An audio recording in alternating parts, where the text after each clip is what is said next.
तुमचं म्हणणं तुम्हाला अशा व्यक्तीजवळ पोहोचवायचे असेल ज्याच्याजवळ तुम्ही पोहोचू शकत नाही, अशा वेळेला त्या व्यक्तीच्या चमच्यांना आपले म्हणणे सांगा. तुमचे म्हणणे आपोआप वरपर्यंत पोहोचेल. आयुष्य आहे तोपर्यंत समस्या येणारच. आपण फक्त त्यांना लाथ मारून पुढे कसं जायचं हे पाहावे. आज तुमच्या आजूबाजूचे मौज मजा करत असतील तर करू द्या. त्यांच्यामुळे तुमचं काम थांबवू नका, कारण एक दिवस असा येईल की ते तुमच्याकडे काम मागतील. रोज लहान लहान पावलं टाकून स्वतःची प्रगती करत राहिली की एक दिवस त्याचे उत्कृष्ट परिणाम दिसून येतात.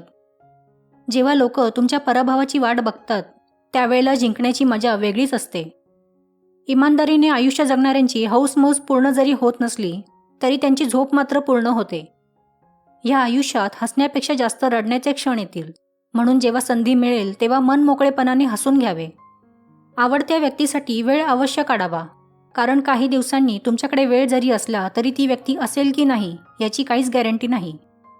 ज्याला स्वतःसोबत केलेली मस्करी आवडत नाही त्याने दुसऱ्यासोबत देखील मस्करी करू नये. जो खोटं बोलतो तो लोकांना चांगला वाटतो आणि जो खरं बोलतो तो सगळ्यांपासून दूर जातो. गोष्टी तोडायला जास्त बुद्धी लागत नाही, पण गोष्टी जोडून ठेवायला खूप शहाणपण लागते. माणसाने स्वतःसाठी वेळ जरूर काढावा, कारण ह्या धावत्या दुनियेत तुम्हाला कोणीच म्हणणार नाही की थोडा वेळ आराम करा. ज्या गोष्टी आपल्या हातात नसतात त्यांच्याकडे बघण्याचा दृष्टिकोन बदलला की बरेचसे त्रास कमी होतात. नुसता जास्त पैसा कमावण्यापेक्षा जो पैसा कमावलाय आधी त्याचे नियोजन करा.